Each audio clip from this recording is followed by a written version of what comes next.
Alors franchement, pour moi, déjà une fierté d'avoir pu organiser cette journée, en plus avec des partenaires européens sur un sujet assez sensible, puisqu'il s'agissait quand même de montrer des pédagogies alternatives qui existaient de terrain et qui ne sont pas forcément reconnues. Et le but de l'association Fenêtre, c'est effectivement d'associer les jeunes à développer d'autres façons de faire, d'autres réponses à leur intention, mais avec eux. Et mes impressions, c'est que finalement, on a des gens spécialistes, des professionnels qui étaient là, et ils sont venus à cette journée d'études. L'après-midi, il y avait plus de jeunes, mais ils ont été intéressés, on l'a vu, de par la pertinence de leurs questions.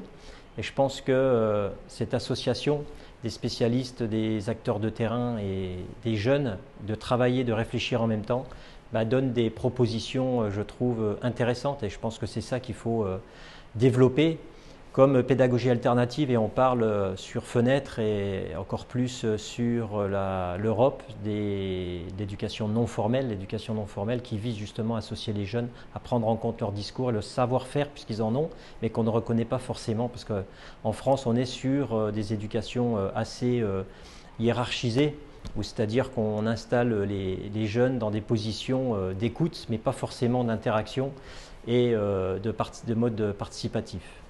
L'association Fenêtre en fait se structure autour de 3 axes d'intervention qui mobilisent tout un tas d'acteurs, donc sur des axes en premier qui est d'abord d'installer une relation avec le jeune, et ça se fait souvent par des activités qu'on propose sur des centres d'intérêt qui amènent des jeunes à participer à des actions autour de la créativité. On fait du graphe, on fait des ateliers de dessin, on fait du théâtre. On est aussi sur un travail d'estime de soi et aussi d'expression.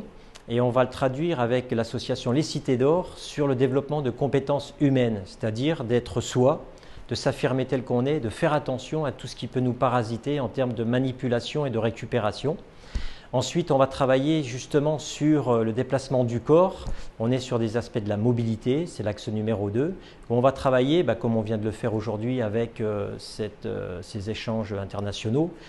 Et nous aussi, on va à l'étranger, on est invité sur des séminaires, mais aussi des échanges de jeunes qui permettent justement à chacun de s'affirmer et à se décaler de son environnement et de se mettre en situation dans un environnement nouveau.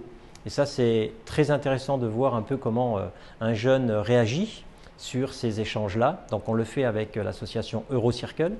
Ensuite, l'axe 3, on est plus sur des aspects d'insertion concrète et aboutie, c'est-à-dire qu'on va travailler avec des entreprises, on va mettre en place des systèmes de formation pour permettre à des jeunes d'accéder au monde de l'entreprise, au monde professionnel, tout en les mettant à l'aise sur des questions de logement, puisqu'on va offrir aussi des logements alternatifs tels que le logement intergénérationnel, une résidence jeune du monde qu'on a créée.